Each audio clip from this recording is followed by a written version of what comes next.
Vem cá, deixa eu perguntar uma coisa. Você sabe o que é um arquétipo? Dá pra falar que um arquétipo é aquela ideia original.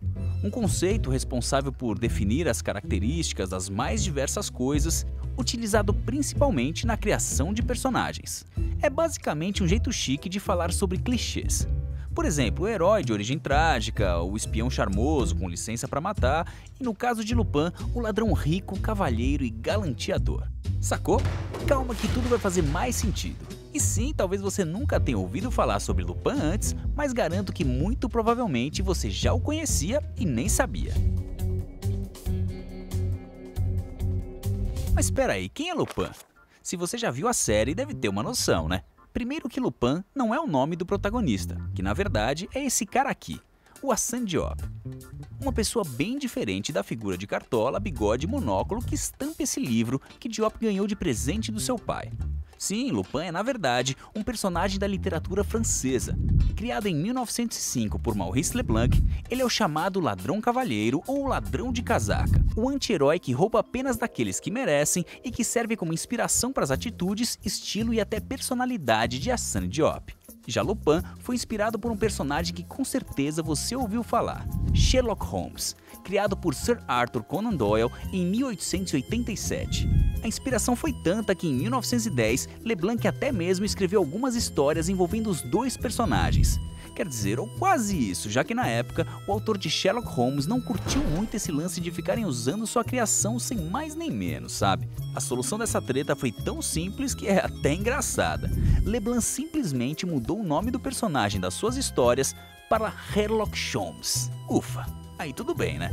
Inspirações à parte, a verdade é que o ladrão e o detetive são logicamente opostos um ao outro. Afinal, enquanto Sherlock desvenda os crimes ocorridos, Lupin é quem os comete. Tipo um Robin Hood francês. É legal também citar outras obras da literatura que inspiraram a criação de Leblanc, tipo a série francesa As Aventuras de Rocambole, de 1870. Algumas obras do autor anarquista Octave Mirbeau e, por fim, O Ladrão Cavalheiro original de A.J. Raffles, criado em 1898 por E.W. Horning, que, por sinal, era cunhado de Arthur Conan Doyle. Mundo pequeno, né, gente? Mas com certeza a figura mais interessante que inspirou o personagem de Leblanc foi, pasmem, uma pessoa real. Marius Jacob, um anarquista e ladrão francês do final do século XIX e, de certa forma, um verdadeiro ladrão cavalheiro. Além de cometer furtos ousados e engenhosos, Jacob liderava o chamado Trabalhadores da Noite, um grupo de ladrões que seguiam esses princípios: não matar, a não ser para proteger a sua vida ou liberdade, roubar apenas dos parasitas da sociedade, exploradores do povo e doar parte do dinheiro a causas anarquistas e antifascistas. Bom, como você já deve ter reparado, Lupin tem uma leve predisposição ao anarquismo. Mas enfim, acredita-se que entre 1900 e 1903, Jacob tenha realizado mais de 150 furtos em Paris. Tudo isso é muito interessante, mas o que é exatamente um ladrão cavalheiro? Lembra que eu falei sobre arquétipos? Esse termo aí era utilizado pelo psicanalista Carl Jung e tem sua origem na Grécia Antiga, sendo a junção das palavras arken, que significa original, e typos, que é algo padrão, um modelo. Resumindo, um padrão original. Compliquei demais? Calma que eu vou simplificar. Me diz se você conhece algum personagem que se encaixe nessas características. Uma pessoa super inteligente, sofisticada, rica e culta, que está sempre a 2 passos à frente de seus rivais, utilizando suas habilidades para cometer atos criminosos, furtos arriscados e trambicagens do tipo. Costuma roubar não por necessidade, mas por prazer, justiça ou vingança. Tem características anarquistas e anti-autoridade, mas também um bom coração agindo pelo bem maior e coletivo.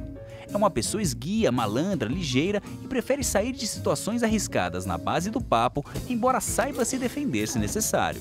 Não costuma utilizar armas nem ferir inocentes, muito menos matar. Também gosta de provocar a lei, deixando bilhetes, pistas e até avisando de seus crimes com antecedência. E por último, também costuma ter um rival, normalmente um agente da lei que, através da constante admiração, acaba se tornando mais um de seus aliados. E aí, reconheceu alguém? Pois é, tudo isso faz parte do tal arquétipo do ladrão cavalheiro, popularizado mundialmente por causa de Arsène Lupin. Desde muitas obras de literatura, vários personagens de HQs, os mais diversos filmes e até personagens de suas séries favoritas, tipo o professor de La Casa de Papel. Podemos encontrar esse perfil até em jogos, além de, claro, muitos mangás e animes. Então, da próxima vez que você assistir ou ler alguma obra com uma personagem desse tipo, já sabe, né? Se não fosse por Lupin, provavelmente as coisas seriam bem diferentes. Mas vem cá, então quer dizer que minha série não é uma adaptação, mas apenas inspirada em Lupin?